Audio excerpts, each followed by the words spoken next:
time, England was still Catholic, a Catholic country. But when the Reformation came along in the 16th and 17th century, people no longer prayed for the dead any longer. And so the festival changed in a rather interesting way. Protestants don't believe in prayer or praying for the dead. Of course, they can do it, but it was not part of the official doctrine. And so what happens now are the children take the festival over. It's too bad that the soul cakes aren't being used anymore, but the kids figured that, well, it sure was nice to get these little treats and candies from these people, and what we're going to do is we're going to disguise ourselves now, and we're going to pretend that we are the departed spirits, and we're going to go around in these disguises and knock on people's doors and still ask for food or trick or treat. And this begins in Scotland in the 17th and 18th centuries, and this is the direct antecedent for our modern Halloween, where the kids come knocking at your door and say, "Please give me a treat. I'm going to pray for your departed ancestors." What they say is, "Give me a treat, or you'll get a trick, like something bad will happen." And that's how it was transformed here. And it was this festival in particular that was transported to the United States by especially people of Scottish descent, but also Irish descent. The final factor in this is the pumpkin. Pumpkin is a New World crop. It goes back into Europe in the 18th century, and the little gourd or turnip that's hollowed out with a little candle in it is now replaced by the more familiar pumpkin. And there you have the whole thing. It's an extremely interesting festival. It kind of died out in the West Country in England during the Reformation period. Then it pops up in Scotland, and it also dies out in Ireland.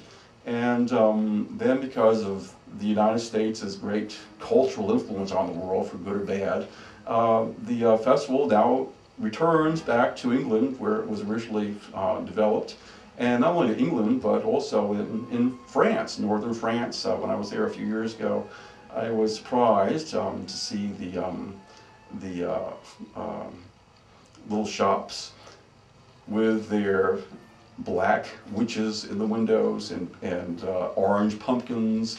And so this is the pervasive influence of this festival that seems to reverberate in the human community, and it has now returned to its place of origin after going across the Atlantic, coming back, and it's very popular in England.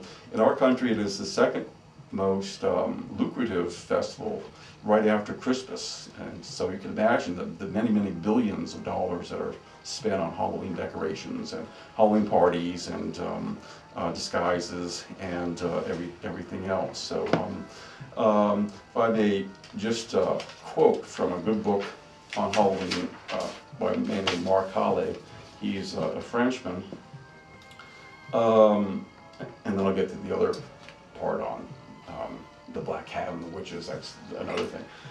You certainly would suppose a lot of children who were disguised as ghosts scattered through the streets in joyful bands on the evening of October 31st, going from house to house saying trick or treat, looking for a piece of candy or fruit or a piece of money.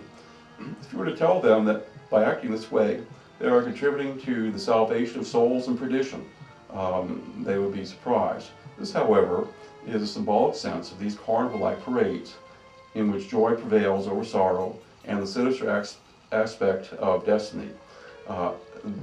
These children are playing at being ghosts, certainly, but no game is entirely innocent. By receiving something in their hands, they establish on a symbolic plane that exceeds their understanding, a fraternal exchange between the visible world and the invisible world. This is why the masquerades of Halloween, far from being sacrilegious or malicious, are in fact ceremonies whose roots go back to the dawn of time. It's a very interesting statement. So.